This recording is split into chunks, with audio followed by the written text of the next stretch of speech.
Mr. Crimi. We're at the Cancer Support Community, Massachusetts South Shore, where you have a display of your art. Yes, I have 65 paintings. We're going to have an open house in a couple of weeks. Great. What date is that? We haven't set the date yet. We have to wait till everything's set. We have to make the cards up and things. So it'll be mid-January. Well, maybe at the beginning of February. Very nice. Let's go in. It'll be up for 2 weeks. All right, let's go in. Hello, this is Francine. She's the director of the Cancer Support Community in Norwell. And we're here doing an art show for the group so that we can raise some money and get some support for all of these people that come to this support group. They do a fantastic job. They got a beautiful facility, and it's beautifully decorated. I've met some of the people, and I'm really impressed with what they do.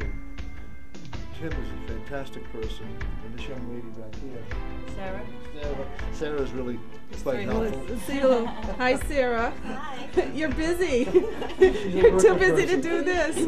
Well, Francine, it's very nice to meet you. Thank you. We're the Cancer Support Community, Massachusetts South Shore, and we give free support groups, education, and special topics on nutrition, anything that relates to cancer. And this is free of charge, no cost to anyone that comes here for the services. We receive referrals from all over, cancer centers, hospitals, your neighbors, your family, anyone who is living with cancer is welcome to come and partake of our services here. So your address is 120 Longwater Drive? Yes. Where WareGuard used to be? Yeah, across the street from WareGuard. Across so the we're right on the street. corner of Longwater Drive, yes. It's a big yellow brick building. We have our own entrance. It's in the back, which makes it a little more private for people coming in for the services and programs. So what's the number someone would call if they got lost or needed better directions? 781-610-1490 is our main number.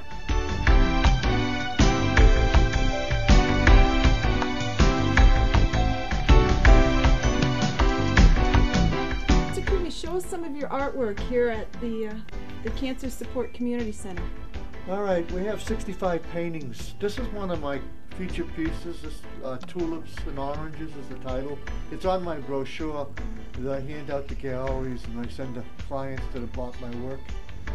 And a feature piece that I really love it. I don't even think it's for sale. Yeah, price on request. Like my only thing that I do for my imagination, from my spirit, is the birch trees. Oh, let's go look at those. They're hanging up here in the hallway. There's a few in the hallway and there's a whole room. Well, let's go see it. We'll go take a look. Yeah. These are grouped. I like putting little groups of these paintings together, and they sort of have a nice flow. I like the separation between each painting and the area. Tim did a nice job hanging these. He hung these ones. I hung the ones that are on top. He's more precise at hanging paintings than I am. I just sort of feel it and stick it up. But Tim measures and sorts them and separates them. So he's building a forest out of birch trees with his tape measure. Yeah. Yeah. Yeah, he did this particular room. I'll take you into. This is one of the conference rooms where they sit and discuss all of the things that are going on. All right, in their let's go life. into that room then. Okay, we're right in here. And it's kind of bright and cheery in here. I mean, Oh, it's very bright and cheery. the paintings sort of have a theme with the way he's hung them, with the light, sunlight, and the color of the leaves, and I think that they have a nice rhythm, and they look like they're dancing on us. And some of those trees with the darker backgrounds are probably in early stages of the morning or late afternoon. This is a little tilted. Move a little.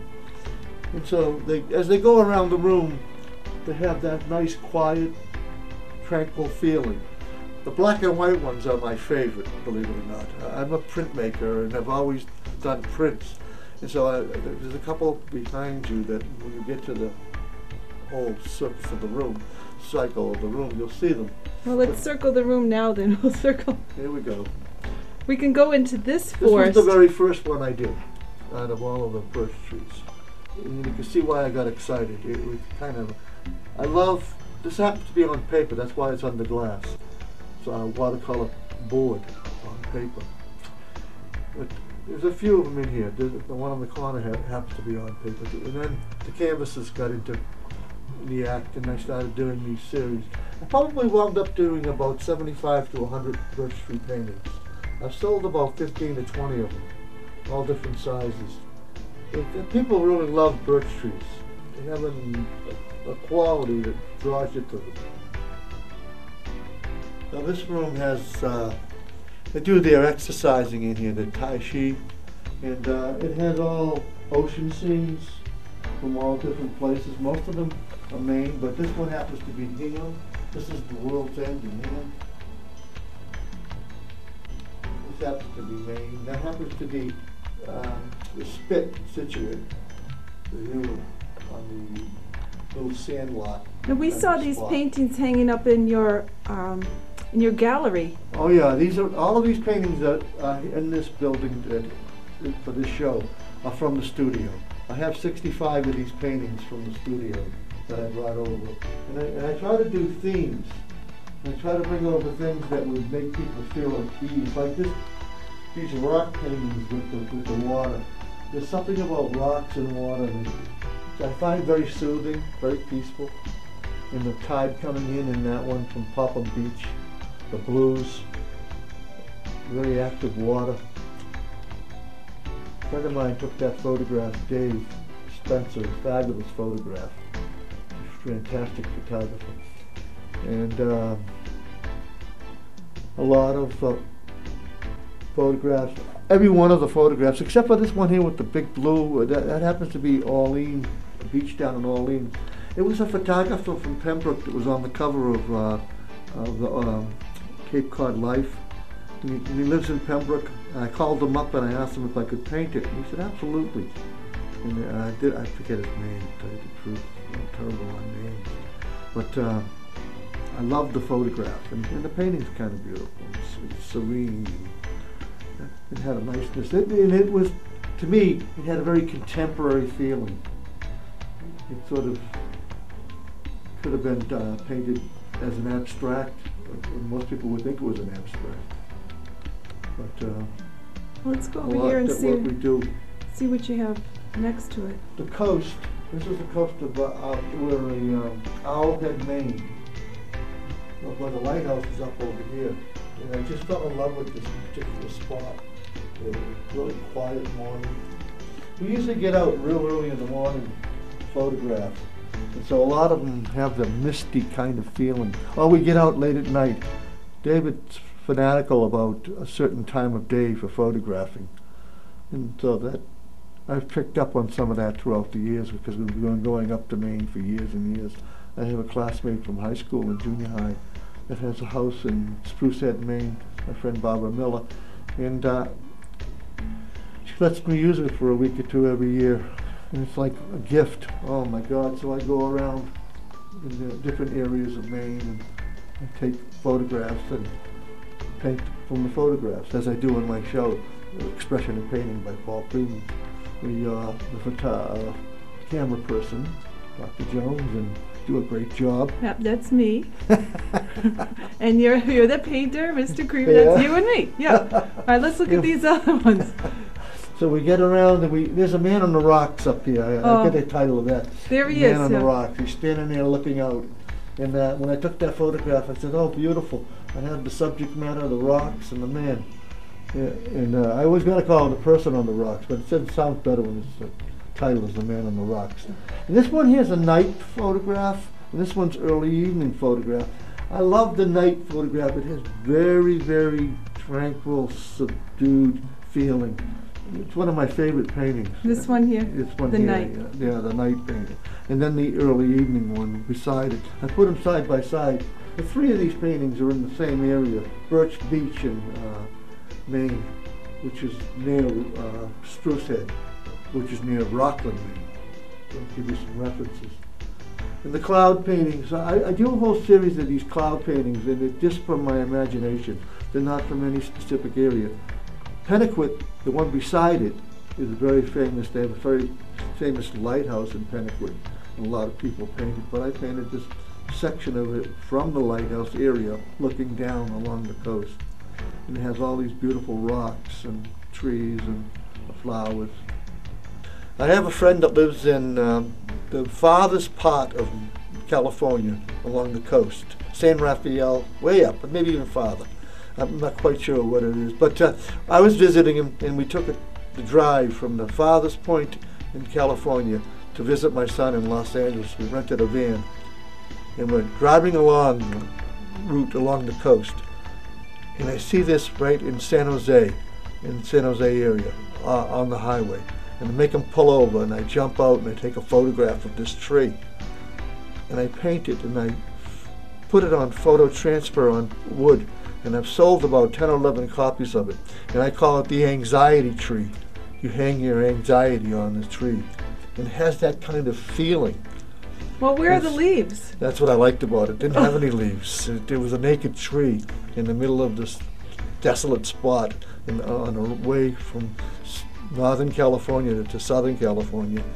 And I said, what a beautiful photograph this is. And I hadn't even seen it produced or printed out. I just felt that it would make a great painting. Well, it is a great painting. It caught my eye right away. Yeah, a lot of people really fall in love with it. They fell in love with the print when I printed it on the wood, too. I sold quite a few copies of it. And my granddaughter loves this particular painting. Yeah, I love the contrast between the green and the black. I mean, Yeah. everything has color, and there's the black tree, the center of the painting. I know, and it's a picture of hope for me. I mean, some people would say it was sad, but I don't think it's sad. I think that it's a picture of, I've lived my life, and all of my life has passed, but I'm still here, and I'm still present. Well, That's the it kind of reaches feeling. out. It keeps reaching. It Yeah. reaches in all directions. I don't know if they do have a change of seasons. I asked my friend, and he wasn't sure, but they had no leaves on this particular tree, and it really excited me. So like I said, I took a photograph of it and I painted it. Well, there it is, And there it is. hanging here in Yeah. Norwell. At the Cancer Support Community in Norwell, Mass. On 120 120 Longwater Drive. Drive, some across from Weirgard. Yeah, there you yeah, go. okay, we got You'll it. be able to find it. This particular painting I took from a photograph I saw in a magazine, and this happens to be England. England has this beautiful fields of purple flowers, and I fell in love with it, and I said, oh my God, I gotta paint it. So I did about maybe 15 to 20 paintings of this particular subject, and I did it in all different sizes and all different ways. No, this is a horizontal rectangle. Yeah, it's almost like a panoramic painting. It is. Yeah, it is panoramic. So I fall in love with that too. That happened. These are two separate paintings that are joined together. You can separate them or you can put them together, and they have that same feeling. That's from that same photograph. Well, they need to go together. Yeah, they're like a pair, husband and wife kind of thing. This happens to be the Edgartown marsh. My daughter has a friend that had a house down there, and she rents it out. And so I bartered with her. For about 10 or 15 years, I leave a couple of paintings, smaller paintings, in the house, and I could paint the area. And this happened to be the end of the road, and over the marsh is the Edgartown coast, and it's beautiful. But I just did a little painting of this particular area with the flowers. I added the flowers. It didn't have as many flowers there. I thought the flowers gave it a little more happiness, a little more joy. This doesn't look like a little painting. This looks like a pretty big one. Yeah. This took a lot of time. This isn't a little painting. Yeah, it's not that little. It's No, like not at 30 all. by 36, so it's not too little. All right, let's go into this house here. This is the Olson House. It's part of the Farnsworth Museum, and that's the Andrew Wyeth made it famous by painting what's that girl's name? The laying on the lawn. I forget. Oh, Hogarth's World? Yeah, she's laying on the lawn in the front of the house. So this happens to be the interior of the house. The rocking chair belonged to the mother, and I went inside and took some photographs, and I've done a series of paintings. I've done 9 or 10 paintings. Where is the Farnsworth Museum? In Rockland, Maine. And this is a different place. This is a house that's in the country, a little further away from Rockland, but it's part of the Rockland Museum because they bought it so that they could show Andrew Wyeth's paintings in there. Well, I can imagine someone sitting in that chair. I see the indentation from where they were sitting. It's got a very comfortable feeling. Yes. I mean, I wanted to have that. I like the ceiling and the floor and the window. Yeah. It's not a very big house. Those old houses are small rooms, and they kept them warm by keeping them tinier. Today, I don't know if these big people could fit into these size rooms. Well, you might break the chair, but Yeah. This happens to be the only Italy painting I brought in. I brought this one in. This one's a part of Italy, maybe Tuscany. I went to Italy in '95 and I took 2,500 pictures, and I painted about. Wait a minute, 2,500 photographs. Yes, I had 100 rolls of film, and that's what I took. And I came back and I had them all printed.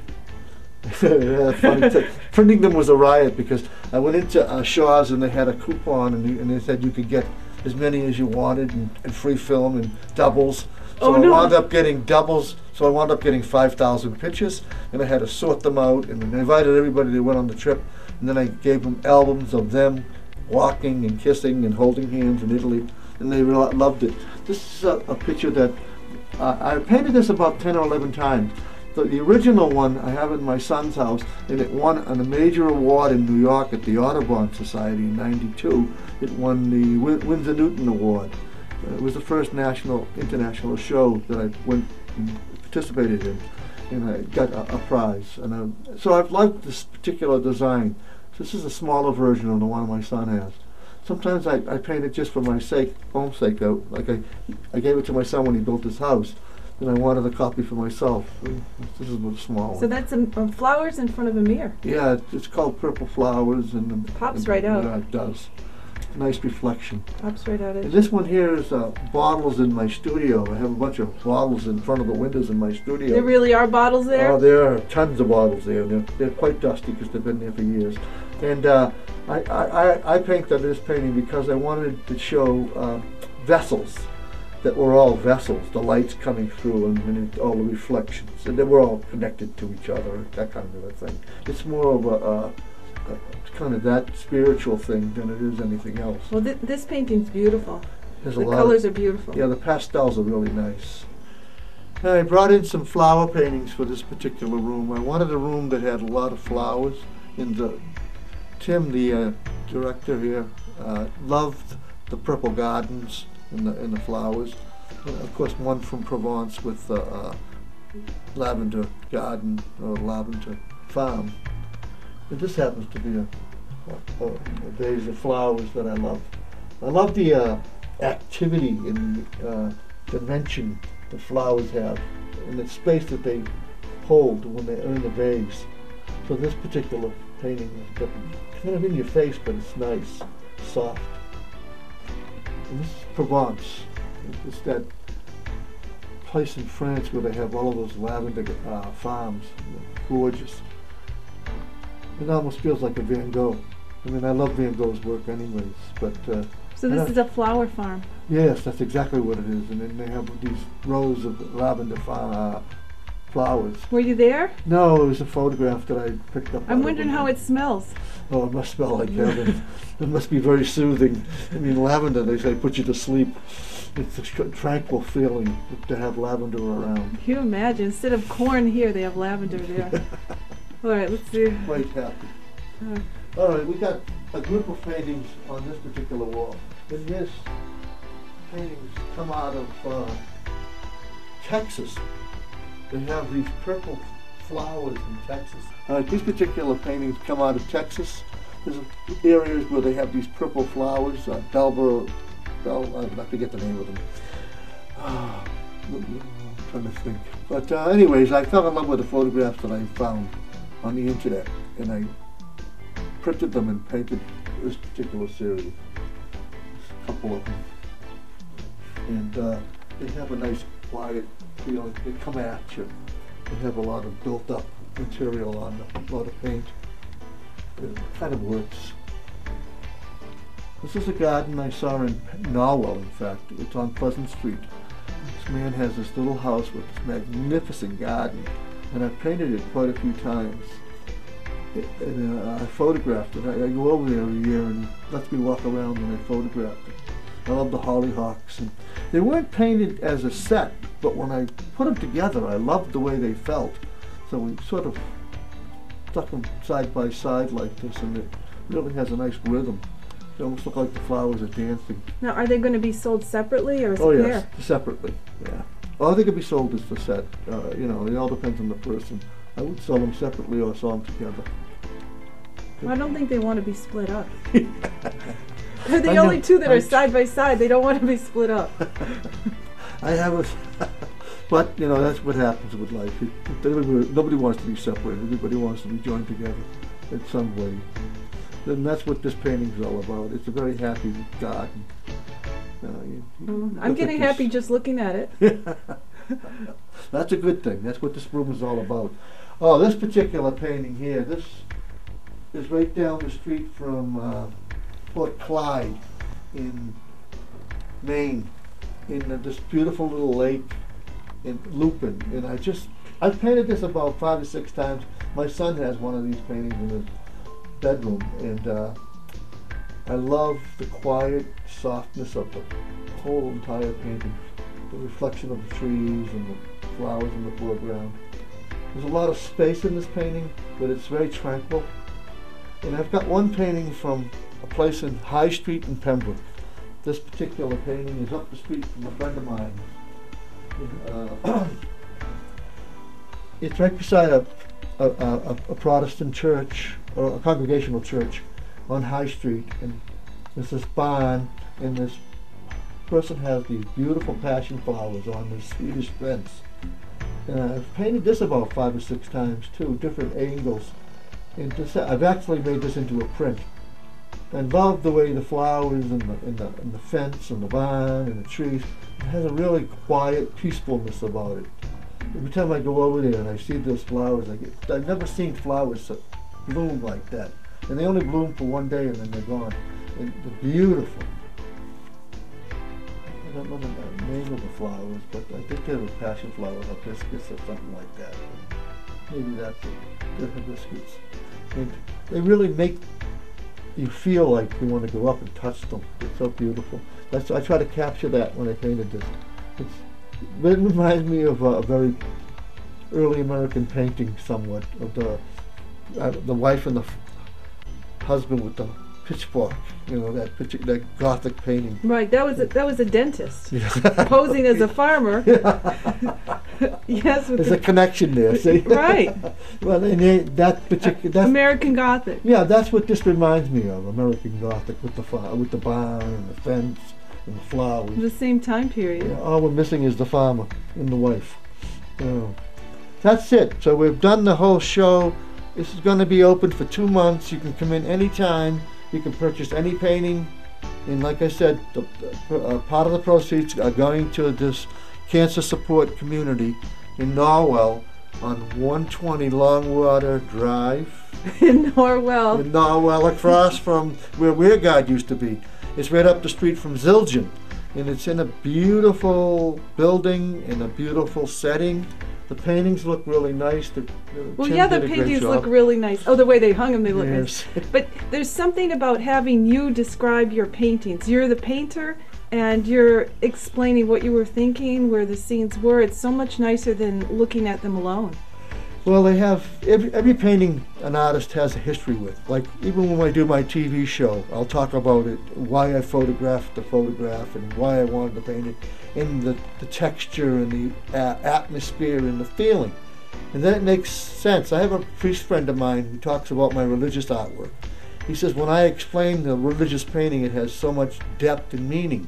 He wants me to sit down and write a little blurb. Oh, that's impossible. Yeah, that's not my personality. No. But I think that people have to enter into a painting too. Everybody has their own feeling. Like you got excited over that one anxiety tree. And that has a way of bringing you into a moment. And the painting should do that. That's what makes painting what it is. And people say that painting has lost its vigor and its feeling in it. And people aren't interested in paintings anymore. Paintings do so much more for our home. They add the finishing touches. They add the personality. They add the depth. Yeah, they bring it to life. It's more than just a house. If you have a house without any artwork, then you have an empty building. I mean, it'll be a city hall or whatever, something commercial. Even commercial buildings need artwork. Artwork brings buildings to life, makes it personable. It makes people become part of the surrounding and the feeling that you're present there. Well, thank you, Mr. Crimi. This is a lot of fun. Here, let's shake hands. We'll see. Okay. All right. Bye-bye. Thank you for coming, and hope you will be able to come to our open house here featuring Paul Crimi's artwork. Okay. Thank you. Bye-bye. Bye now.